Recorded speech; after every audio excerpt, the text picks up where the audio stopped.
So hey friends, welcome back to my channel. और आज मैं आपको बताऊंगी कि मेरा फर्स्ट ईयर का एक्सपीरियंस वर्कआउट में कैसा रहा। क्लासेस से लेकर फ्रेश से लेकर मतलब एग्जाम से लेकर सब कुछ। ठीक है, मैं आज आपको अपना फर्स्ट ईयर एक्सपीरियंस शेयर करूंगी, तो आप वीडियो को अच्छे से देखिए। मैं आपको बोर नहीं करूंगी, इंफॉर्मेटिव वीडियो है मेरा। फर्स्ट ऑफ ऑल मैं आपको अपना नाम बताती हूँ। ठीक है, मेरा नाम नैन्सी है और हॉस्पिटल मैनेजमेंट की हूँ और हॉस्पिटल मैनेजमेंट की स्टूडेंट। मेरा कोर्स का नाम है बीबीए इन हॉस्पिटल मैनेजमेंट। ठीक है, तो ये है। और थर्ड थिंग, मैं सेकेंड ईयर में हूँ और मैं अपना फर्स्ट ईयर का एक्सपीरियंस आपके साथ शेयर करूँगी। तो फर्स्ट ईयर का एक्सपीरियंस बहुत अप्स एंड डाउन के साथ था।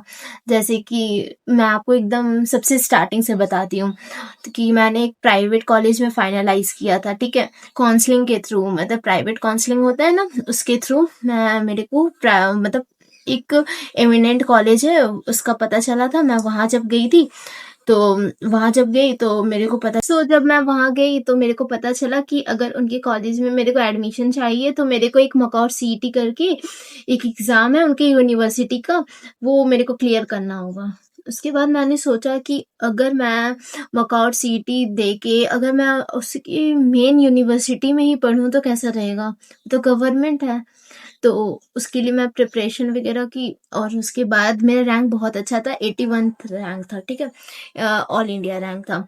तो मेरे को नॉकआउट मिल गया और मेरे को पता नहीं था कि ये 81th रैंक बहुत अच्छा होता है। मेरे को मेरे भैया ने बताया कि बहुत अच्छा रैंक है तुम्हारा।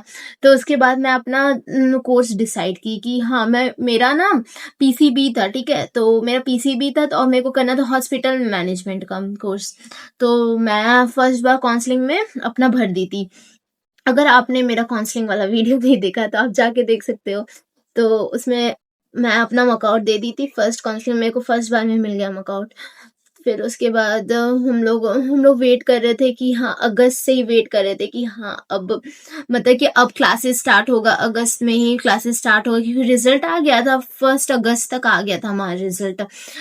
तो हम लोग वेट कर रहे थे कि कब आएगा, कब आएगा, कब आएगा, मतलब कि बुलावा कब आएगा, जब हम लोग को जाना होगा, क्लासेस वगैरह कब से स्टार्ट होगा। हम लोग 1 अगस्त से वेट कर रहे थे, पर मकॉट से कोई इन्फॉर्मेशन नहीं आ रहा था। फिर उसके बाद धीरे-धीरे कुछ-कुछ इन्फॉर्मेशन आया। मतलब कब आया पता है कि क्लासेस कब स्टार्ट होगा? 25th सितंबर को आया था कि आपका स्टार्टिंग का क्लास जो होता है ना, इंट्रोडक्शन क्लास, वो इंडक्शन क्लास। आपका स्टार्टिंग का क्लास का आया था मैसेज मेरे को कि इंडक्शन क्लास है 1, 2, 3 3 दिन तक रहेगा। ठीक है, 27, 28, 29, 30 करके ऐसे ही था। तो वो उतना ज़रूरी नहीं रहता है, पर ज़रूरी रहता है आपको ना, मतलब फर्स्ट जो इंडक्शन क्लास होता है वो उतना ज़रूरी नहीं रहता है, वो 3 दिन का रहता है। फिर उसके बाद दुर्गा पूजा कर देगा, फिर उसके बाद छुट्टी कर देगा। पर ज़रूरी इन केस मतलब कि कैसे ज़रूरी है, क्योंकि वो आपको अपने सीनियर से आपको मिलना होगा। फिर उसके बाद आपको कोर्स से रिलेटेड बातें चलेगी कि हाँ, बताएँगे कि ये कोर्स में ऐसा है, प्लेसमेंट्स ये है, इंटर्नशिप हम यहाँ से कराएँगे। आपको आपके एचओडी प्रोग्राम कोऑर्डिनेटर बताएँगे, यही होता है। ठीक है, इंडक्शन क्लास में। वैसा कोई ज़रूरी नहीं रहता है। फिर उसके बाद आपको अपने बैचमेट से भी मिलना हो जाएगा कि हाँ, ग्रुप्स वगैरह बनेंगे। बहुत सारे ग्रुप्स बनते हैं मतलब फर्स्ट ईयर में बहुत सारे ग्रुप्स बनते हैं फर्स्ट ईयर में, फिर बहुत सारे टूटते भी है, ये तो अलग ही बात है। तो मेरा भी यही था, मैं अपना इंडक्शन क्लास नहीं गई थी, मैं पता करने गई थी कि कब से क्लासेस वगैरह स्टार्ट हो गए। तो मेरे जो एचओडी थे वो बोले थे कि तुम यहीं रह जाओ, तो मैं नहीं रही थी, क्योंकि अब कुछ सामान वगैरह लेके ही नहीं आई हूँ ना, ड्रेसेस वगैरह लेकर आई हूँ, ऐसे कैसे रह जाए। फिर उसके बाद मेरे क्लासेस का आ गया था कि स्टार्ट हो गया, फिर मैं चली गई। फिर मेरा क्लास लगभग 15 नवंबर से स्टार्ट हो गया था। 15 नवंबर से क्लास प्रॉपर हम लोग के टाइम स्टार्ट हो गया था, क्लासेस वगैरह। तो फिर मैं छुट्टी के बाद अपनी क्लासेस वगैरह की थी। मतलब कि वही दुर्गा पूजा का जो छुट्टी होता है ना, वो छुट्टी बस। मैं छठ में हॉस्टल ही में थी, हॉस्टल में ही हम लोग सेलिब्रेट कर रहे थे छठ हो दिवाली हो, तो वही सेलिब्रेट हो रहा था, हम लोग हॉस्टल में ही थे। तो फिर मेरा क्लासेस वगैरह चला। फिर नवंबर में हमारा फेस्ट आ गया, नवंबर दिसंबर के आसपास हमारा फेस्ट आ गया। फेस्ट में हमने जो मज़े किए बहुत सारे मज़े किए थे। 3 फेस्ट ख़त्म होता है, फिर हम लोग थोड़ा सा सांस लेते हैं। सीए चलता है हमारा, 3-4 सीए रहता है, 4 सीए हमारा होता है हर एक सब्जेक्ट का 4 सीए देना पड़ता है, ठीक है। वो रिटन, ओरल और प्रेजेंटेशन से रिलेटेड रहता है और कुछ नहीं। फिर उसमें ही आप बिजी रहोगे, आपको पता ही नहीं चलेगा आपका फर्स्ट ईयर कैसे कंप्लीट हो गया। और 30 जनवरी से मेरा एग्जाम भी स्टार्ट हो गया था, 30 जनवरी से स्टार्ट हो गया था और 22 फरवरी तक मेरा फर्स्ट सेमेस्टर का एग्जाम चला था।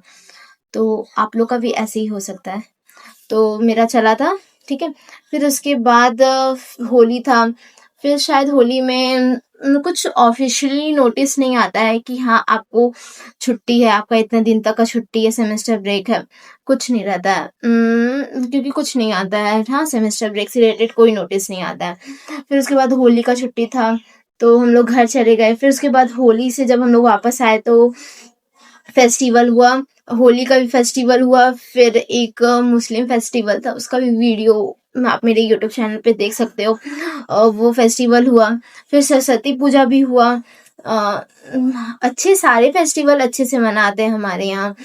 तो और फिर उसके बाद बहुत सारे ग्रुप्स बने, बहुत ग्रुप्स टूटे, बहुत फ्रेंड्स बने।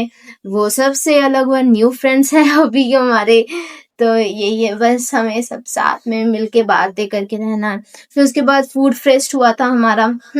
फूड फेस्ट हुआ, फिर फूड फेस्ट में एंजॉय किए। फिर उसके बाद सीए से लेकर सब कुछ स्टार्टिंग से रहा होने लगा।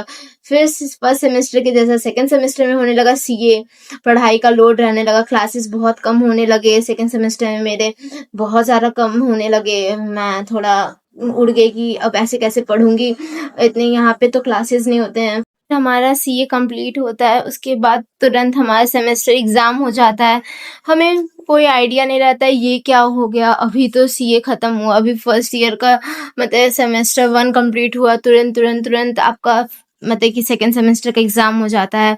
फिर एग्जाम भी बहुत अच्छा होता है ओवरऑल सही होता है, जितना आप पढ़ोगे वैसे ही आएगा। टीचर्स उतना तैयारी करा देते हैं कि आपको स्लाइड बना देंगे, बाकी नोट्स से आप पढ़ सकते हो, नोट्स सजेशंस ये सब अगर टीचर्स दिए तो बहुत अच्छा, आप उससे पढ़ के आप अच्छे नंबर ला सकते हो। और ऐसा एकदम भी नहीं है कि बैक लग जाता है, जो खाली पेपर छोड़कर आता है उसी का बैक लगता है, नहीं तो जो कुछ भी लिख कर आता है उसको बैक नहीं लगता है।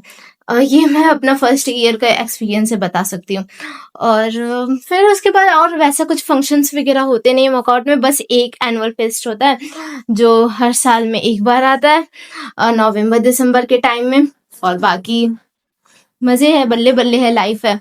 और आज के लिए बस इतना ही। मैं अपना सारा फर्स्ट ईयर का एक्सपीरियंस आपको बता चुकी हूँ, और एक बात बताना भी भूल गई हूँ, वो आपको नेक्स्ट वीडियो में मैं बताऊंगी। चलिए आज के लिए बस इतना ही। अगर कोई भी डाउट रहा तो आप मेरे को कमेंट में बता सकते हो। सो मिलती हूँ नेक्स्ट वीडियो में, बाय।